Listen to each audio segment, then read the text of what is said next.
bi ak parti socialiste. oui lu ma njëkk a frappé d'abord mooy que Khalifa Sall est très politique. Malgré situation bi mu nekk bu difficile bi gis nañ lettre bu mu bind mu nekk une lettre très émouvante et très intelligente. boo xam ne apaisement la et pour man malgré circonstances yi malheureuses yi loolu c'est un geste aussi éminemment politique. parce que mu ngi tàllal loxoom mu ngi rassembler mu ngi wane presque sax pardon. et que loolu ku farlu la ci dem jéem a par tous les moyens daal di tegaat loxoom ci appareil bi. parce que ñaari affaire moom mun a am soit par un concours de circonstances bu extraordinaire waa PS réintégré ko ñu amnistier ko mu retrouver la plénitude de ses droits bu boobaa noonu on aura un gars extrêmement fort parce que nit si moo ko naan mooy wax ne tout ce qui ne nous tue pas nous rend plus fort. Oui. Et là on aura un monstre politique parce que dara mënatu ko dal. Plus grave que ce qui lui est arrivé dugg prison. Et dina am benn sorte de résilience benn sorte de aura boo xam ne nit ñi dinañ ko namm boo xam ne dina fële fu ñu ko foogul et dina mun sax élargir les bases du parti socialiste. En tout cas suñ ko mayaatee chance pour mu tegaat loxo ci parti bi on retrouvera à mon avis un autre homme. Beaucoup plus mature, beaucoup plus aguerri et peut-être même très dangereux pour le pouvoir. Su loolu amul. Mais ban pouvoir. Non le pouvoir mooy ses adversaires tous ceux qui ne sont pas avec lui wala ñu ko doon xeex affaire yi. Si Khalifa Sall sort et remet parce que loolu day mel ni renaissance day mel ni ku deewoon nga dekki. loolu da lay jox beneen dimension. Comparaison n'est pas raison mais le Mandela qui a fait 27 ans de prison tu as vu bu mu génnee c'est quel genre d'individu la ko jox Khalifa Sall la petite expérience de la vie qu'il a eu malheureuse là en prison bés bu génneewaat tey dafay am aura boo xam ne peut-être amu ko woon sax balaa muy dugg kaso. Donc su hypothèse boobu amul lu gën a probable mooy parti bi comme nu mu fracturé woon nii soo xoolee maire Benno yi tu as vu ce qui s'est passé maire yu nekkaloon ak Khalifa yi ñii bàyyi nañ ko ñii ils l'ont lâché am na quelques fidèles yu mu conservé est-ce que du jëlaat son destin en main jéem a def une OPA sur le parti socialiste mais changer tour bi wala créer beneen bi parce que moom lu ko gën a arrangé mooy téye appareil bi. Parce que moo gën a yomb dem di tabaxaat quoi. xam naa ci question bu mujj parce que waxtu bi dab na ma est-ce que gis nga Thierno parti socialiste bu taxawaat bu dëgëraat est-ce que gis nga ko yow. Bon est-ce que yomb na loolu. Avant tout pour terminer si nga may ma rek pour terminer affaire Khalifa bi xam nga dernièrement. Quand le président a entamé le dialogue national, la maire de Dakar est intervenue pour ñaan président mu gracier Khalifa. À mon avis vraiment. président ne ko procédure bi jeexagul. Voilà léegi comme toute la procédure est épuisée. ñu ngi jëm ci Tabaski c'est un moment de pardon. On a soufflé avec la qualification des Lions en finale de Coupe d'Afrique. Je pense que c'est le moment de pardonner. De libérer Khalifa, surtout qu'il a une maman, ou en tout cas une mère qu'il a éduquée, qui est très vieille. On ne sait jamais dans la vie. La mort, elle peut survenir à tout moment. Ah, tout à fait. Donc c'est encore une fois un appel que j'avais fait. D'accord. Mais est-ce que gis nga je pense que le président, par ses pouvoirs, war na ko mën a baal. Maintenant, su ko baalee, je pense qu'au mieux, ce serait une grâce. Parce que l'amnistie, ça veut dire effacer toutes ses fautes. Et lui permettre de retrouver tous ses droits. Ça veut dire qu'en ce moment, il pourra se représenter au municipal. Et là, il sera extrêmement dangereux parce que parti bi ragal naa ñu màbb dem ci moom. Donc je pense que au mieux ce sera une grâce. Non loolu ci kan la baaxul ci Macky Sall la baaxul mais évidemment non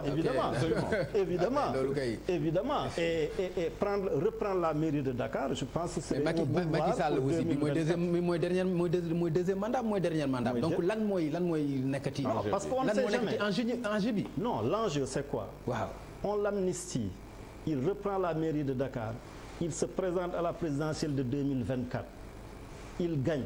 Oui. On ne sait jamais. Il peut être tenté de se venger. D'accord. On ne sait jamais. Donc Macky ne prendra jamais ce risque de représailles, de devoir subir les représailles de quelqu'un qui va lui succéder. Et je pense que c'est valable aussi pour Karim Wade. Tout est politique maintenant. Oui, Karim également, je ne pense pas qu'il soit un jour amnistié. D'accord. Voilà. Là aussi c'est beneen cas la mais malheureusement temps bi dab nañu.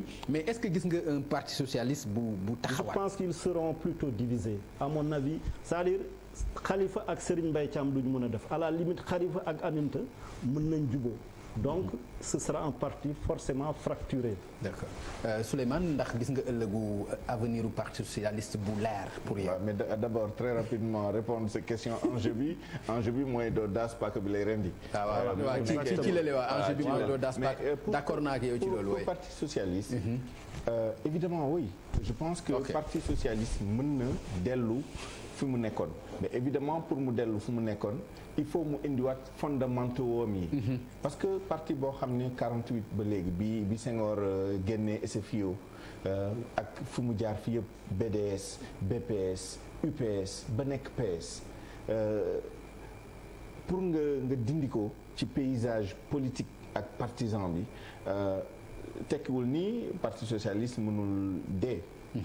mën na dee parce que am na yeneen parti yoo xam ne institution la ñu woon fii kenn déggatu leen presque ñii dañoo fusionné ñii presque amatuñu activité mais fondamentaux yi mooy lan benn bi moom mooy parti boo xam ne parti base populaire la les masses laborieuses moom mooy baykat yi sàmmkat yi loolu mooy base u parti socialiste idéaux yi tamit nekk fi ba léegi solidarité parti progressiste d'accord humaniste beneen bi moom mooy ni mu doon amee base populaire bi les comités les coordinations et cetera partout au Sénégal mu am tamit une élite intellectuelle engagée boo xam ne dafa gëm les idéaux du parti socialiste. Merci. Et malheureusement loolu moo xam déstructuré d'accord peut-être da ngay tënk waaw damay tënk waa ci ëllëgu parti bi rek quoi est-ce que gis nga un parti socialiste ci avenir bu ci lendemain yu baax. su ma doon caricaturer man au lieu de dire que parti socialiste parti masse la ak affaire dama doon wax ne parti chef de quartier la woon.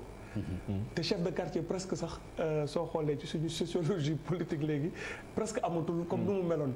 temps yu ñu nekkee ñun xale pas délégué de quartier ak chef de quartier yi presque ñëpp ay PS la ñu woon. jeunes yi nekk un peu plus ou moins rebelle nekk ay PDS wala intellectuels yi nekk ay ànd jëf donc je caricature juste pour dire que 71 ans. mënoo ko yor ci formation politique sans que ça ne prête à conséquence. Le Parti socialiste a vieilli. Et quels que soient les chemins de retrouvailles autour là, il faut que ñu changer logiciel. La nature ayant horreur du vide soo ko yoree pendant 40 ans au pouvoir après nga daal dem opposition beaucoup d'eau a coulé sous les ponts. loolu moo dal PS mu ngi dal PDS qui s'est fracturé et dina dal APR. inéluctablement quel que soit schéma ak combinaison yu Macky Sall nar a teg. C'est la dure réalité du parti buy nekk au pouvoir. Et après soo renouvelewul sa logiciel. tu auras en face de toi Sonko. une nouvelle génération ak ñeneen ak ñeneen. Donc le parti socialiste doit faire son aggiornamento. su ko deful day disparaître de la scène politique. merci beaucoup jërëjëf Barka Ba jërëjëf Mamadou Thierno Talla ma gërëm ko bu baax moom yàgg naa ko bëgg vraiment di ko recevoir ci plateau bi xëy na tey la ko yàlla dogal ma kontaan trop ci wuy si bi nga xam ni wuy si na ko télévision Futur Média ak émission Faram Facce ñeneen ñi moom mën naa leen bañ a gërëm ñoom du ñu fi ay gan mooy ci muy Souleymane ak Barka mais néanmoins dinaa leen gërëm ci courtoisie bi ñu am ci ñëw wuy si parce que depuis ce matin yaa ngi fi kon boo accepté aussi ñëw enchaîner ci émission bi loolu mérité nañu waaw ñu ngi lay gërëm ci invitation bi ñu gërëm la bu baax gërëm aussi Barka Ba gërëm la régie ñoom itam ci ni ñu jàppee ci émission bi di leen jox rendez-vous incha allah alar boobu la di ñëw bu ci àllande jërë ngeen jëf